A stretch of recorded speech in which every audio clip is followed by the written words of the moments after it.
estamos celebrando, porque fue el 21 de agosto, el Día Internacional del Catequista, que por cierto fue junto con celebrando a San Pío X, ¿verdad? Y aquí la Iglesia costarricense y la coordinación de la catequesis aquí invitó a Monseñor José Ignacio Munilla, obispo de San Sebastián en España, a que viniera a celebrar este día con todos los catequistas y con todos, en realidad, los católicos costarricenses. Y tenemos el gusto de tenerlo con nosotros. Así es que, bienvenido, Monseñor. Gracias por visitar a Telefides. Nosotros queríamos también contarle que para nosotros es un gusto tener siempre también su programa en nuestra programación A la Luz de la Fe, porque nosotros transmitimos junto con EWTN. Así es que creo que lo primero que podríamos pedirle, Monseñor, es que nos cuente quién es Monseñor José Ignacio Munilla. Bueno, pues yo lo primero que es un obispo de una ciudad que se llama San Sebastián, una diócesis que se llama San Sebastián, que está al norte de España, ya haciendo el límite con el mar Cantábrico y también con Francia. Somos vecinos ya de Francia, formamos parte de lo que se llama la zona vasca de España, el País Vasco. Tenemos muy cerca de nosotros el santuario de Lourdes de Francia, se va en 1 hora y media. Y quizás también otra cosa muy emblemática de nuestra diócesis es que es el lugar en el que nació San Ignacio de Loyola. San Ignacio de Loyola, que es, bueno, pues todos somos conscientes del influjo tan grande que ha tenido en la vida de la Iglesia. Es el patrono de nuestra diócesis. También voy a decirles que yo he sido muy educado bajo la espiritualidad de San Ignacio de Loyola, de sus ejercicios espirituales, de sus grandes intuiciones de vida espiritual, y que procuro, allá donde estoy, ese tesoro, pues darlo a conocer. Bueno, soy un obispo que quizás ha tenido una característica, porque cada uno en esta vida, Dios nos ha marcado un camino, ¿no? Y antes de ser obispo ya tenía presencia en medios de comunicación, a través especialmente de Radio María, y luego pues en redes sociales. Luego también WTN pues vino a San Sebastián y pasó allí un tiempo y se grabaron aquellos programas de A la Luz de la Fe. La verdad es que son cosas que uno en la vida no las ha pensado, no las ha programado. O sea, Dios marca el camino en la vida, ¿no? Y bueno, pues solo puedo darle gracias a Dios también de poder ser instrumento suyo, y decirles pues que me hice sacerdote con 24 añitos, 24 años, estuve 20 años de sacerdote en una parroquia allí en Zumárraga, con 44 años fue elegido obispo. Primero, muy joven, ¿no? Sí, con 40, sí, es que la vida la hemos exprimido mucho. Primero fui obispo 3 años y medio en una diócesis que se llama Palencia, y luego ya llevo 10 años ya de obispo en mi diócesis natal, en San Sebastián. Y continúo, continúo porque creo que no digo a pesar, sino que, aunque no sea habitual, pues con esa presencia de evangelización en los medios de comunicación, con la vida episcopal. Recuerdo la anécdota de que cuando fui llamado por el nuncio para pedirme pues ser obispo, pues recuerdo la anécdota de que en ese momento una de mis preguntas fue: oiga, yo debo de dejar de estar presente en la radio, etcétera, pues en Radio María especialmente estaba presente, ¿no?, explicando el catecismo. Y él me dijo: hombre, un obispo, entre los 3 ministerios de un obispo, ser sacerdote, profeta y rey, ese ministerio de profetismo, de predicación de la palabra de Dios, pues tiene que ejercerlo. ¿Y por qué no ejercerlo a través de los medios de comunicación? Y es así, bueno, pues pues él bendijo, ¿no?, que tuviese mi ministerio episcopal esa especificidad, ¿no? Y la verdad es que tengo que darle muchas gracias a Dios, ¿no? Pues porque también eso me permite tener un contacto más directo con nuestros fieles, y además me doy cuenta que hay dos tipos de fieles: los que oyen a su pastor directamente y los que oyen hablar de su pastor a otros medios de comunicación, que eso es muy distinto, porque obviamente hay una gran diferencia, ¿no?, entre la comunicación personal a otras comunicaciones que muchas veces son distorsionadas, que ya sabemos que en España, especialmente en una España, pues existen muchos ambientes anticlericales y la noticia que se da de la vida de la Iglesia suele estar muy sujeta a distorsión. Por eso el poder tener una comunicación directa con nuestros fieles es muy sanador. ¿Me permite Sí, esto que usted está hablando, esta conversación, de preguntarle algo que tenía pensado hacerlo más adelante? Los medios de comunicación en el proceso de evangelización de la Iglesia, en estos tiempos en que las tecnologías han avanzado tanto, ¿qué papel juegan distorsionador? Usted ahora lo dice, son dos, ¿verdad?, papeles, pero su opinión en realidad, ¿hacia dónde vamos?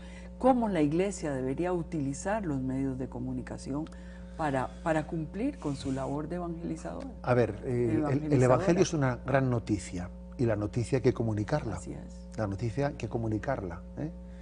Luego es una obligación, o sea, ser cristiano es ser comunicador.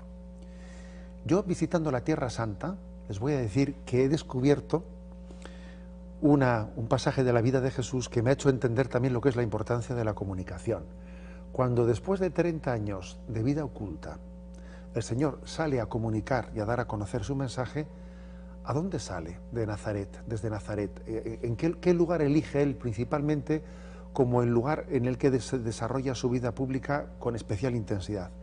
Resulta que es Cafarnaún.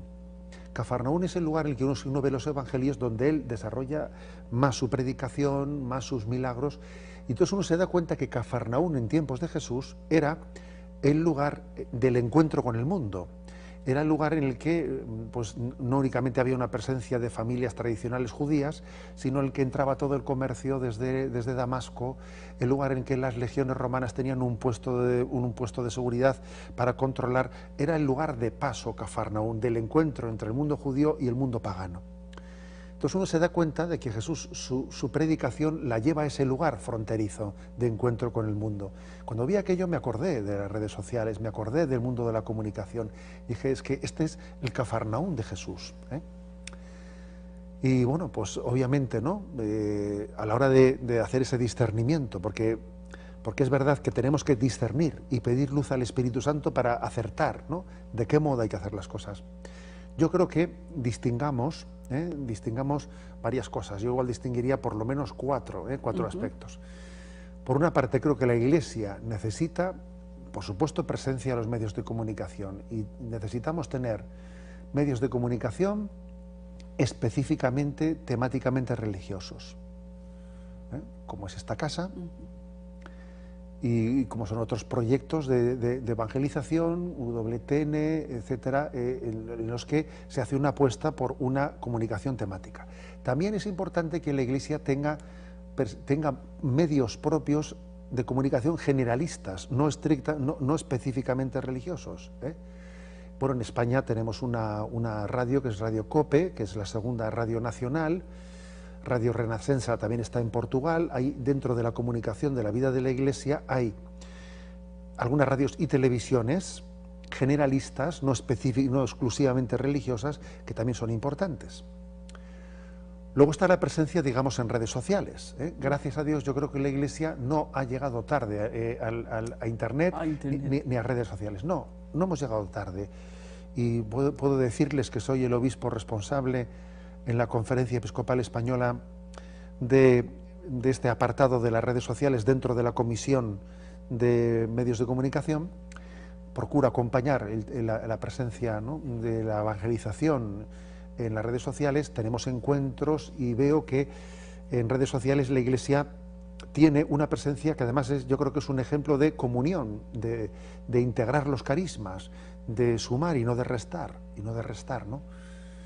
Pero luego viene otro aspecto de la comunicación que es más delicado, que es el cómo comunicar y cómo hacernos presentes en los medios que son, digamos, no eclesiales, en los medios laicos, que son los grandes mass media, los grandes medios de comunicación.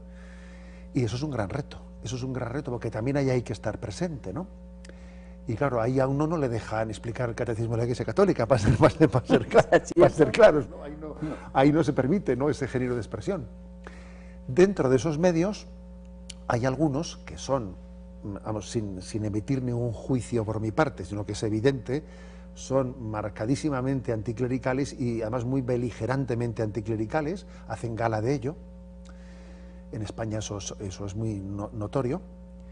Y bueno, creo que ante ellos obviamente también hay que hacer algo, porque a veces el ser capaz de vivir ese tipo de agresiones con mansedumbre, con paz, diciendo como el Señor dijo, ¿no? También en aquel momento, si he hablado mal, dime que he hablado mal, pero si no he hablado mal, ¿por qué me pegas? O sea, bueno, o sea, también a veces la respuesta en mansedumbre es una manera de evangelizar, para que el mundo vea también, ¿no? La forma en la que Jesús respondió cuando era agredido tenía mucho de evangelización. Y luego obviamente hay otros medios de comunicación que no son tan marcadamente anticlericales, pero que sí en los que, bueno, pues nos cuesta hacernos presente, porque son bastante desconocedores de lo que es el mensaje cristiano, y entonces pueden fácilmente hacerse eco de las noticias eclesiales de una manera distorsionada. Estar presente en esos medios, poder tener entrada en ellos, tener algunos católicos que sean también, que tengan la vocación de estar presente en esos medios, es todo un arte, en el que también pues uno tiene que saber bandearse. A veces las relaciones personales son importantes en esos medios, Así es. las relaciones personales. Por lo tanto, la Iglesia es comunicación de una buena noticia. La presencia en medios de comunicación es clave, pero estas distinciones que he hecho son muy importantes, porque en estas distinciones yo creo que todas ellas hay que integrarlas. La Iglesia no podría decir voy a hacer una opción pues exclusivamente por este campo, por el de las redes sociales, excluyendo la radio. No, la radio es muy importante, o excluyendo la televisión, o con un canal meramente religioso temático. No, también se necesita un canal generalista para un tipo de familias, y también necesitamos una presencia en vida pública de medios laicos, de católicos que se hagan presentes en ello. Todo esto quiere decir que el Señor tiene deseos de llegar a todas las almas. El Señor tiene deseos de llegar a todas las almas.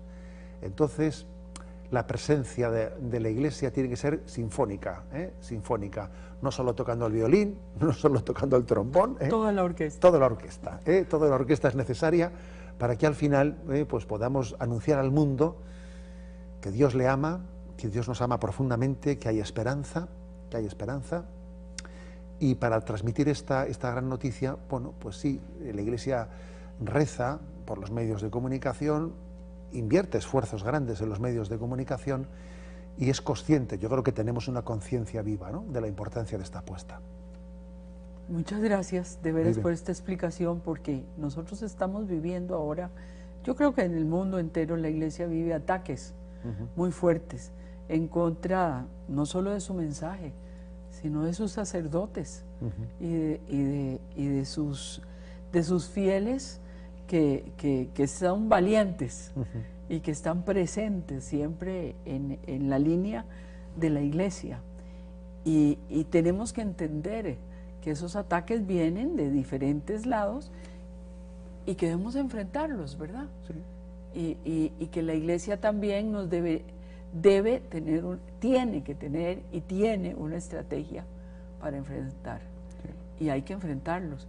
Hace unos días aquí, el 2 de agosto, uno de nuestros obispos muy valientemente dio un mensaje importante a todo el país, digo yo, a todos, evangelizando y marcando un camino, ¿verdad? Y creo que usted aquí nos lo explica técnicamente, diría yo, ¿verdad? Muy bien explicado de ese papel de la Iglesia. Pues sí, la verdad es que es un reto muy grande esa comunicación. Cuando un obispo tiene que verse ante una rueda de prensa, etcétera, les puedo a ustedes asegurar que pasa antes por una capilla, capilla, tiene un rato de oración. Yo he tenido, sí, recuerdo en mi vida episcopal, ¿no?, de esos momentos en los que dice uno, Señor, pasas, te pones en la presencia del Señor, eres consciente de la gran responsabilidad que vas a tener de estar sometido, ¿no?, a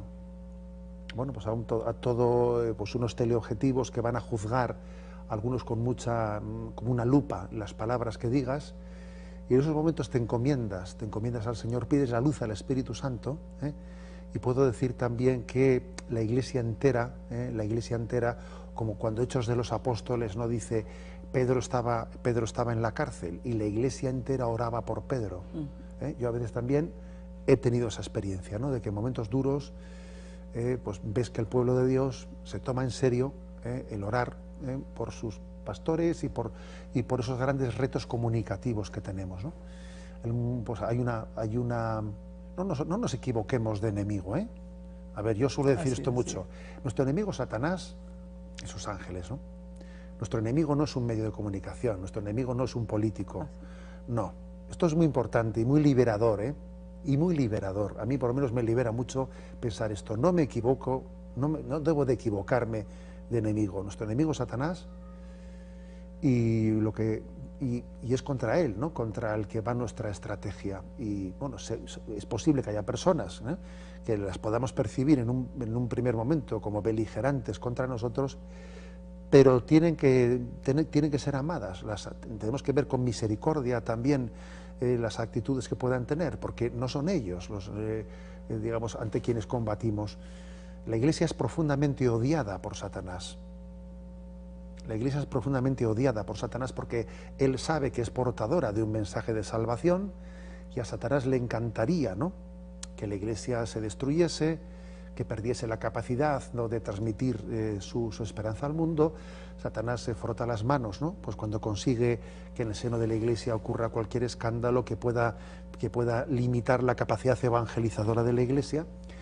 Y esto es muy importante que lo tengamos en cuenta. A ver, es que cuando pasan cosas, lo importante es ver desde la perspectiva sobrenatural qué está pasando. Está pasando que todo lo que acontece en esta vida es un eco de esa gran batalla de la que habla el Apocalipsis entre ese dragón y la mujer.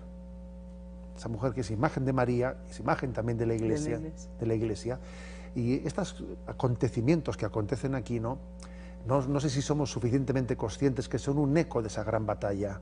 Sí, no, yo creo que no. De esa gran batalla. Y esa es la clave, esa es la clave desde la que tenemos que entender la historia. La teología de la historia es importante tenerla en cuenta. Si no, uno se puede perder fácilmente en un episodio sin tener en cuenta la teología de la historia que subyace detrás del hilo conductor de los acontecimientos. Muchas gracias, Monseñor. Voy a ir una pregunta ya específica sobre lo de la catequesis de la Iglesia, la buena noticia de la Iglesia. ¿Cómo podemos todos decir que podemos ser catequistas? Sí. ¿O hay una vocación, hay un llamado específico de Dios hacia estas personas que ayudan a dar su mensaje y su buena noticia? Sí. Las dos cosas son verdad, ¿eh? O sea, es por una parte todo cristiano en sí, es catequista, porque la fe es un don que estamos llamados a compartir, gratis lo has recibido, dalo gratis, entonces estamos todos llamados, ¿no?, a tomar conciencia de nuestra corresponsabilidad en la transmisión de la fe. Pero es verdad que algunas personas sienten un llamado especial a decir, y bueno, y si formo parte de este ministerio, de esta encomienda, si entro en un equipo de catequistas, si me formo especialmente.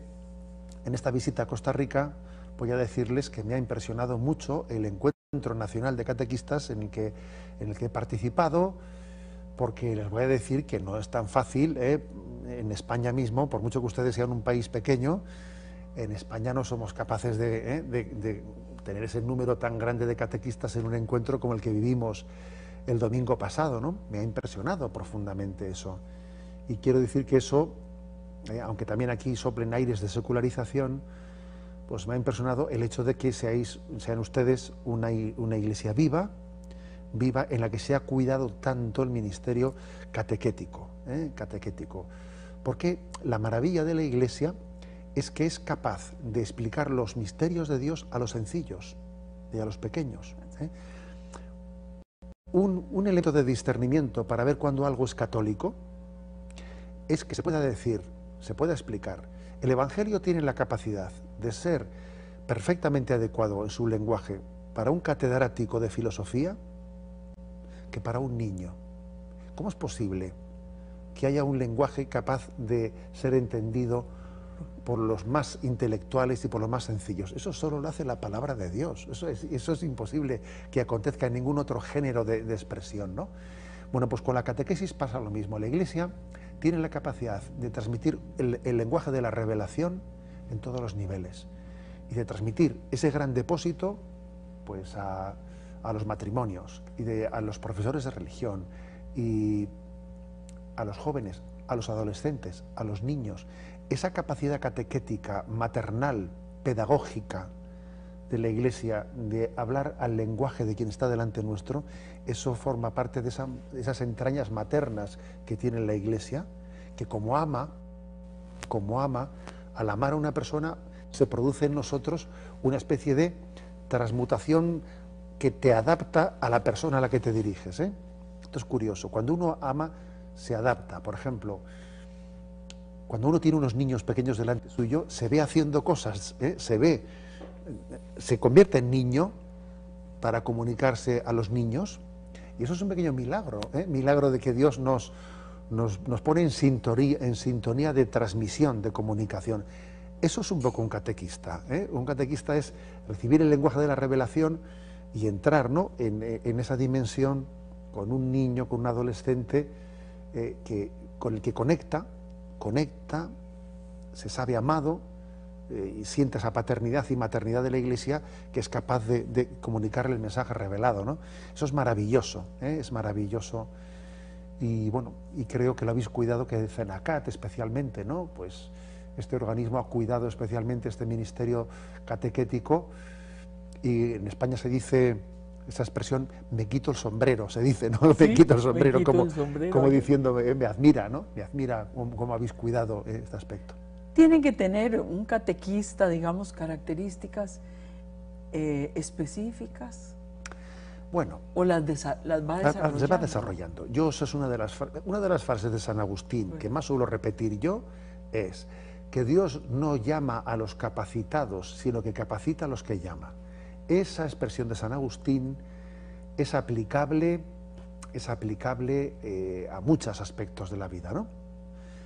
Y creo que también especialmente a este en concreto que estamos hablando, también a un obispo, ¿eh? Dios no llama a los capacitados, sino que capacita a los que llama. Eso también pasa con todas las vocaciones. Cuando alguien es humilde y siente, ¿no?, una vocación, también se deja acompañar, y la Iglesia acompaña, ¿eh?, a quien ha recibido un ministerio. Por ejemplo, estos días también he estado visitando a los seminaristas de Costa Rica, ¿no? Y les he aconsejado mucho que se dejen acompañar, que se dejen ayudar, que sean transparentes, ¿no? Que Dios pone una serie de medios formativos, ¿no? Pues lo mismo le diría a los catequistas, lo mismo les diría, ustedes, bueno, pues los medios que por cierto han demostrado que se dejan acompañar, porque que se haga un encuentro nacional de catequesis y que vengan desde sitios lejanos y pasen un día entero, pues eso, desde primera hora de la mañana hasta media tarde, en un encuentro, hombre, ahí hay mucha hambre y sed de Dios, hay mucho deseo de recibir, de receptividad, ¿no? Entonces, cuando alguien tiene esa hambre y esa sed, pues obviamente el Señor ya le irá dando los dones para ir acertando en la forma, en los itinerarios, bueno, pues en las pedagogías. Porque lo importante, en mi opinión, es cuando San Juan Pablo II habló de cómo llevar adelante la nueva evangelización, él dijo que la nueva evangelización tenía que tener 3 características. Dijo, un renovado ardor; segundo, nuevas metodologías; y tercero, un nuevo lenguaje. Y lo dijo en este orden. Ojo, y el orden es muy importante, porque nosotros diríamos, lo primero es renovado ardor. No nos equivoquemos. O sea, la primera característica para ser un buen catequista, un buen transmisor, es estar enamorado, porque solo los enamorados se enamoran. Y entonces lo primero es, a ver, que vamos a buscar a alguien que sea pues un mago de la palabra en su expresión. Déjate de magos de la palabra, que hay muchos magos de la palabra que venden humo, no venden nada, ¿eh? A ver, no. Lo primero es estar enamorado. Y obviamente, un corazón enamorado tiende a ser muy creativo, Un corazón enamorado está deseando cómo compartir ese tesoro que ha descubierto y piensa y dice, ¿cómo lo haré? ¿Cómo acertaré? Y se entera de que alguien tiene un método catequético que parece que le está viendo bien. Va allí, se entera, intenta recibirlo, ve cómo lo adapta. Porque está enamorado, busca métodos, porque está enamorado matiza su lenguaje. Por eso, digámoslo claramente, ¿no? Aquí lo principal es nuestro amor al Señor, nuestro enamoramiento de su mensaje, para poder transmitirlo. Y esa catequesis, digamos, en el transcurso de la vida de un ser humano, ¿cómo debe ser? Porque tiene que ser continua, ¿verdad? Tendremos que, como iglesia, que dedicarnos a tomar esa catequesis, como dijo el Papa, ¿verdad? Que hay que salir a la calle, sí, hay que abrir las puertas de la iglesia. Pero tanto niños, que es donde nosotros tal vez tenemos esa mentalidad cerradita de que ahí es donde se aprende el catecismo. Yo al menos me lo enseñaron de memoria, ¿verdad? Pero después, cuando adolescentes, cuando jóvenes, cómo hacerlo, cómo pasamos al adulto y al adulto mayor. Vamos a ver, en el proceso de transmisión de la fe se suelen distinguir dos cosas, que una es el primer anuncio, el anuncio querigmático, el anuncio del mensaje de la salvación, del posterior proceso catequético del desarrollo y de la explicación un poco ordenada del conjunto de la fe. No es bueno, el momento actual que vivimos, en el que se supone que amplios sectores de la sociedad se supone que son católicos, se supone, y vienen a la catequesis ya a recibir, ¿no? Pues un proceso catequético, y claro, uno podría suponer que el primer anuncio ya lo recibieron, pero es que hoy en día no se pueden dar por supuestas ninguna cosas. Hoy en día tenemos que comenzar sabiendo que esa persona que viene a recibir una catequesis, lo más probable es que el primer anuncio no lo ha recibido, o se cree que lo ha recibido, pero no lo ha recibido suficientemente, no ha tenido un primer encuentro con Jesucristo. Con lo cual, la experiencia demuestra que ese primer encuentro con Jesucristo no hay que darlo por supuesto. La prueba es que tantos católicos que se van y entran en sectas, etcétera. A ver, ¿por qué ocurre eso? Porque no ha tenido un primer encuentro con Cristo, porque es imposible haberse encontrado con Cristo y dejarlo. No llegó a tener un encuentro con Cristo, no lo tuvo. Tenía una adscripción, sociológica, era un católico sociológicamente, ¿no?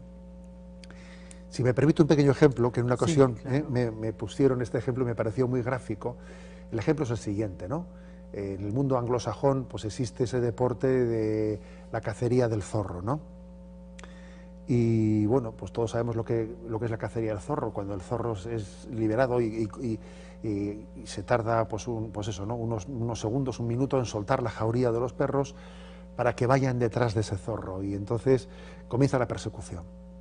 Y toda la jauría al unísono corren, ladran, saltan, atraviesan el río, saltan el seto, la cacería se alarga y al final se van descolgando, según el cansancio hace mella, se van descolgando muchos perros de la cacería y son muy pocos los que alcanzan al zorro, son 2, son 3, ¿no? Entonces, bueno, pues viene un poco como, digamos, la enseñanza de este ejemplo. ¿Por qué estos 2 o 3 perros, no, son los que han alcanzado al zorro? Porque estaban mejor entrenados, porque eran más jóvenes, porque habían sido mejor alimentados, ¿no? Entonces, digamos que la enseñanza de esta pequeña historia va por otro lado. Dicen, no, porque estos 2 o 3 perros son justo los que habían visto al zorro cuando le soltaron. Todos los demás no habían visto nada. Todos los demás corrían porque veían correr, ladraban porque escuchaban ladrar, saltaban porque saltaban los demás, pero claro, se va prolongando la jauría, la cacería, se van cansando y le dice uno a otro, oye, que me estoy cansando, ¿tú has visto algo? Pues yo tampoco he visto nada, pues nos descolgamos ya, ¿no? Y es que al final, este pequeño relato, ¿qué es lo que quiere ilustrar? Quiere ilustrar que en la vivencia de la vida cristiana, para poder perseverar, hay que haber tenido un encuentro personal con Cristo, haber visto al Señor en el sentido de una experiencia interior de encuentro personal con Él. De lo contrario, difícilmente perseveraremos. Uno pues, se introduce en un itinerario de una vida larga en el que haces la catequesis, haces la comunión, luego te apuntas a la confirmación. A ver, lo más probable es que en todo ese proceso no vas a perseverar, porque la perseverancia exige un sacrificio grande, de no ser que hayas tenido una experiencia de encuentro con el Señor. Entonces perseverarás, porque tú has visto al Señor. Y entonces, digamos que yo esto creo que forma parte de nuestro tiempo. Tenemos que intercalar el anuncio querigmático del anuncio de los procesos catequéticos. Hay que intercalar las dos cosas. Y el anuncio querigmático no se hace una vez en la vida, sino que los encuentros con el Señor se van reiterando. Y eso sí, luego hay que formarse, hay que dar razón de nuestra fe, hay que explicitarlo, hay que tener un crecimiento ordenado, ¿no? En ese sentido, tenemos la inmensa suerte de ser hijos de un catecismo publicado por San Juan Pablo II en el año 91, si no me equivoco, que es el catecismo más desarrollado de la fe que jamás ha existido en la historia de la Iglesia Católica, dado a luz en un momento de máximo relativismo en el mundo. Y entonces la Iglesia, en pleno relativismo, es capaz de publicar un catecismo con una profundidad en la fe que solamente el Espíritu Santo puede hacer ese milagro, ¿no? Entonces, ese catecismo, ese gran tesoro, bueno, aquí viene ahora la maternidad de la Iglesia para decir de qué maneras se lo explico, se lo entrego a los niños, de qué manera se lo entrego a los adolescentes, y también voy a decir que por primera vez en la historia, ese catecismo mayor, porque también el nivel medio cultural de la población, pues es muy, muy superior al que era en siglos anteriores, obviamente, que mucha población era analfabeta, etcétera. Podemos tener acceso directo a ese catecismo, al catecismo mayor, incluso sin necesidad de esos catecismos menores, que ya son una fórmula pedagógica en los que la Iglesia transmite pues, a otros sectores, ¿no? Pero, por ejemplo, pues el esfuerzo que se hace, ¿no? Yo he tenido esa gran suerte, ¿no?, de haber podido explicar el catecismo de la Iglesia Católica en su versión de catecismo mayor. Creo que hoy en día es perfectamente posible que todos los católicos tengamos en nuestra casa la Biblia y el catecismo como dos libros claves, y que tengamos acceso directo a la palabra de Dios en la Biblia, no solo cuando me la leen en una celebración, sino que yo sepa acceder directamente a la Biblia y sepa buscar las citas y sepa buscar los libros, y que tenga también la capacidad de acceder directamente al catecismo y sepa utilizar sus índices y sepa buscar los temas concretos, ¿no? Creo que son dos libros a los que en nuestra educación a lo largo del tiempo tenemos que ser educados en cómo acceder directamente a esas fuentes, ¿no? A esas fuentes de la revelación y del depósito de la fe enseñada por la Iglesia. Lamentablemente el tiempo se nos acorta, pero yo quisiera tal vez que usted nos explicara un poco el mensaje del día que les dio a los catequistas el domingo pasado. Porque creo que es también un mensaje para todos, el público que nos ve a nosotros, para todos los católicos y los no católicos. Bueno, tuvo dos partes, ¿no? Tuvo dos momentos. El primer momento fue sobre el primer anuncio, ¿no? Ese primer anuncio querigmático, en el que yo insistí sobre las grandes intuiciones en las que debemos de subrayar en la transmisión de la fe. Por ejemplo, el hambre y sed de Dios con el que Dios nos ha creado. Por ejemplo, la importancia de tener conciencia de la creaturalidad, de que supone que yo he sido creado por Dios. Por ejemplo, la importancia de tener conciencia de que como hemos sido redimidos por Jesucristo, ¿no? Nuestro corazón no es de quien lo ha roto, el corazón es de quien lo ha reparado, es de Jesús. Por ejemplo, la importancia de entender que el Espíritu Santo es santificador y el Espíritu Santo es el que nos ayuda a discernir cuáles son los caminos de Dios hacia la santidad, etcétera, ¿no? En esa primera charla yo subrayé especialmente las grandes intuiciones en esa transmisión de la fe a los jóvenes y a las nuevas generaciones. Y en la segunda parte desarrollé pues lo que se llama el influjo de la cultura de la muerte, en nuestro, fruto de lo que es la ideología de género en nuestro tiempo, y intenté de una manera, pues también, y desde la experiencia de España, que creo que por desgracia en esto venimos con bastante experiencia, cuál ha sido el itinerario de esa cultura de la muerte. Con bastante detalle intenté explicar también lo que es el aborto, lo que son los argumentos que se utilizan para defender el aborto como un signo de libertad. Intenté también ver cuáles deben ser nuestros argumentos principales para desmontar, ¿no?, esos falsos argumentos. Hablé también de la eutanasia, de cómo la reivindicación de la eutanasia está pasando a ser también en este momento en España, ¿no?, uno de los elementos emblemáticos del nuevo momento político. Bueno, cuál es la agenda, digamos, la agenda de la cultura de la muerte, ¿no? Bueno, como puede usted comprobar, la verdad es que el encuentro tuvo la capacidad de conjugar los grandes principios catequéticos con ser también capaces de responder a la crisis actual, del pensamiento contemporáneo, que fundamentalmente es una crisis antropológica, porque en este momento el hombre tiene una crisis de no saber ni quién soy, ni quién es el hombre, ¿no? ¿Quién soy yo? De responder a esa pregunta. Vivimos como en una especie de pinza de la desesperanza. Es curioso que se reivindica el aborto y la eutanasia, que es una pinza, pero cuando el hombre no sabe ni de dónde viene ni a dónde va, entonces reivindica el aborto y la eutanasia, y en medio está él sin sentido, sin encontrar el sentido de la vida. Es curioso, es que el hombre necesita saber de dónde viene y a dónde va. Es que la revelación es una clave de sentido. Es que cuando el hombre no tiene sentido en su vida, vive una desorientación que le genera un profundo sufrimiento, ¿no? La revelación de Jesucristo ilumina: lámpara es tu palabra para mis pasos, luz en mi sendero. Dios ilumina el sentido de la vida y el sentido de nuestra existencia, ¿no?, la razón de nuestra existencia. ¿De dónde vengo? ¿A dónde voy? ¿Y cuál es la razón de mi existencia?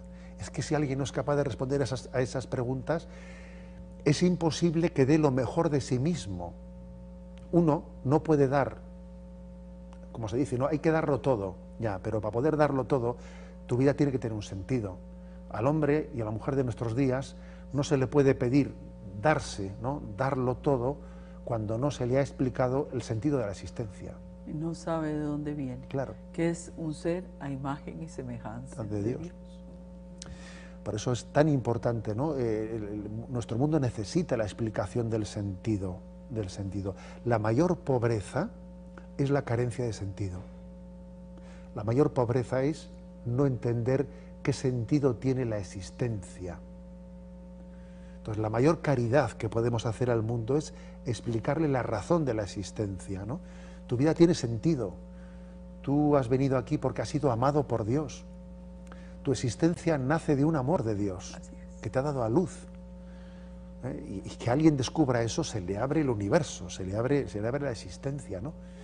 Y ese es ese gran mensaje catequético que, bueno, pues hemos procurado en este encuentro transmitir, compartir, para poder difundir, ¿no?, en toda la nación costarricense. Monseñor, mil gracias, de veras, por estar con nosotros. Yo estoy segura que nuestra gente sabe dar gracias también, y ojalá entiendan que todos podemos dar ese mensaje de veras de la buena noticia. Bien. Mil gracias por estar con nosotros. Encantadísimo. Y a ustedes los dejamos con nuestros compañeros.